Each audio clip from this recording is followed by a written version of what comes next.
Good evening, everybody. This is Bronson's By Any Means Necessary Fantasy Football, Fantasy Baseball / Fantasy Sports Talk for Thursday, September 2nd. I've been ignoring you for the last few days. I apologize. But I'm going to get you the wide receiver preview right now. But first, Bill, you want to know what's going on? As you can see, I got a couple of new jerseys. I bought these yesterday in Seattle when I went to the Mariners game. That was the most exciting 1-0 baseball game I've ever seen in my life. It was just fun. It was. I like the atmosphere of being in a baseball game a lot more than I've enjoyed. I've only been to one football game, so I can't really say. And I'm gonna go to another one here in November down in LA at the new SoFi Stadium, which I'm really excited about because that stadium's beautiful. I can't wait to see Justin Herbert against my Vikings. But football games is just really crowded. It's really expensive for crappy seats. You can't really see what's going on. You can't go into the concourse and buy something during the game and still see what's going on like you can at T-Mobile Park in Seattle. It's all open, so I could go stand in line in the 5th inning, buy myself some nachos, and still see everything that's going on in the game on the field, and without obstructing view or having to watch it on the TV.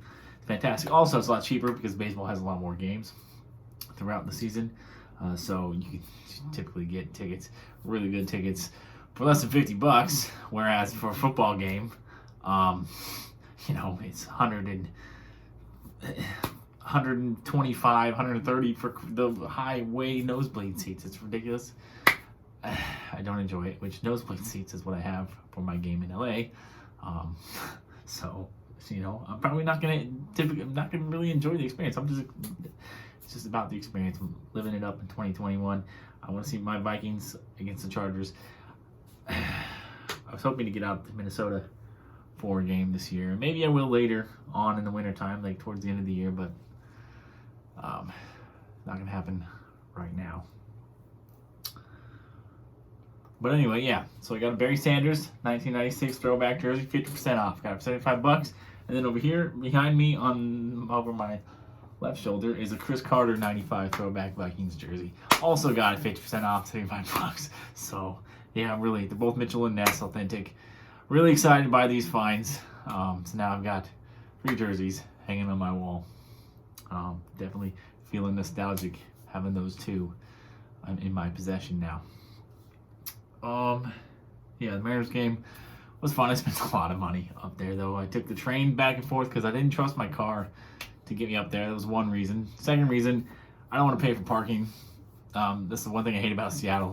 You can't park anywhere for free.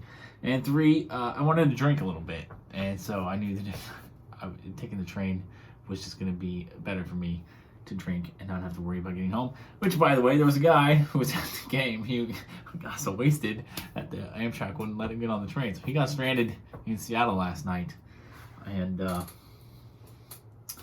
sucks for him. But maybe he'll learn his lesson. You got to drink, but you got to keep it in moderation, or just work on not being obnoxious drunk, because he was being quite obnoxious, being quite uncouth in the line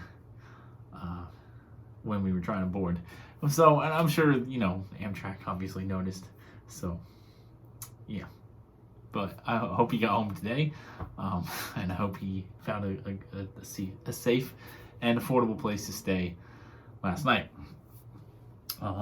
Yeah, it was cool to see the Mariners win.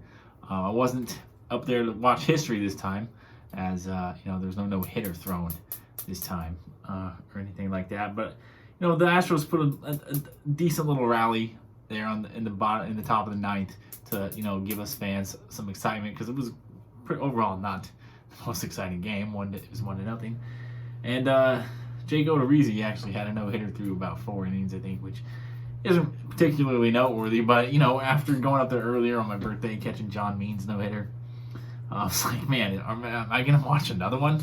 And then, so for the first half of the game, it was looking like there might be another one, but eventually the Mariners did score a run, and I saw the Astros make some pretty spectacular catches. Jake Myers, I never heard of the guy before until yesterday. He's a pretty decent little outfielder. Can't hit, but he can play defense really well. That's obviously why he's in the major leagues. Same as the catcher, Martin Maldonado. Astros seem to love his defense because he can't hit either. It was fun to boo the Astros. We had a couple of Astros fans in my section. We weren't mean to them or anything. We were pretty nice to them. The guy was like a firefighter in Houston, and there were some kids. So we were nice to them. We were just booing the players. Jose Altuve, Carlos Correa, Alex Bregman, Yuli Gurriel. We booed them every time they came up. Made short midget jokes about Altuve. It was fun. I had a lot of fun at that game. Yeah, like I said, the most fun 1-0 game that I've ever seen. Whether that be on TV or what. Also, I've been ignoring you the last few days because I met a girl, and she's someone who works at the airport with me. So technically, we're both Port of Portland employees, so we're technically coworkers. But there's a lot of different companies in the airport, so she's not really a coworker of mine. She just works at the same location, which PDX is like its own little town. Really, at any given time, there's thousands of people in there. But yeah, we've hit it off really well. Things have escalated pretty quickly. She's someone I've seen around for the last couple of months. She's caught my attention early. I've been flirting with her for a long time. I work slow because I'm kind of a shy guy. I'm kind of a jaded guy. I don't want to fear rejection. I don't want to put myself out there and get shut down. And I I've just had a lot of bad experiences when women have done me wrong multiple times in my past. Not just romantically.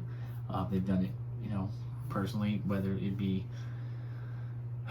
stiffing me out of some money, stealing my stuff, suing me for an accident they caused, accusing me of crimes I didn't actually commit. All these things have happened to me in my life in my teens and early 20s. So, teens and 20s.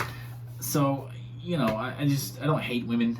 I have a complicated relationship with women, but I like women very much. I'm very straight. I admire women. I think they're beautiful. I like to I like to look at women. I like to touch women. I like to, I like all the things about women that men like about women. But at the same time, I'm very gun shy. Just a shy, reserved guy. Anyway, I work slow. So it took me a while to build up to asking this girl out. But I could, and I'm really bad at the signs, but I could kind of tell this girl was into me because she always stops and talks to me. And the day that I finally decided to ask her out, I had made up my mind that morning, and I was waiting to see her, and I didn't see her all day until I was walking back from one of my restaurants in the airport downstairs, and she was leaving for the day, and so we were walking, and I was like, oh, this is perfect.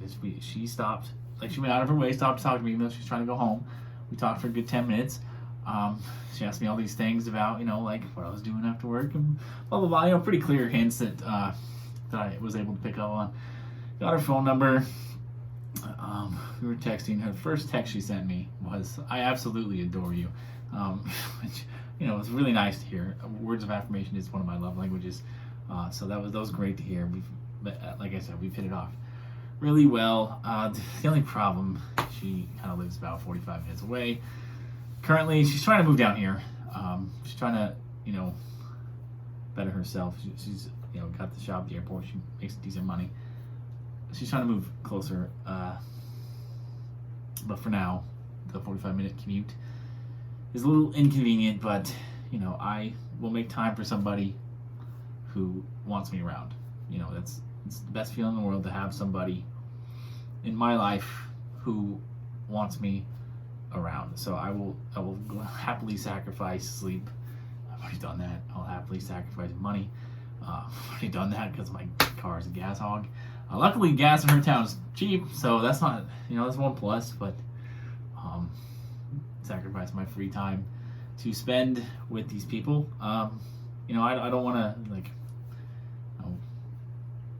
I don't want this relationship to be like a supernova where it's nice and bright for a short period of time that burns out. Like, it kind of happens in all my relationships. I want to take it slow, but at the same time, I've been lonely for a long time. This girl's really cute. I'm trying to, balance the wanting to take it slow so this maybe lasts, and my desire to be around somebody, not be lonely, be with someone who wants to have me around, and my desire to get laid. Let's just be honest. So yeah, I don't know. We're both a little bit. She's in her late 20s, she's gonna turn 30 this year, I think, later this year. So she's a little bit more mature than the girls that I've been trying to date in the last few years, I guess. So we'll see. But for now, things are going well in the 3 days that we've been talking and hanging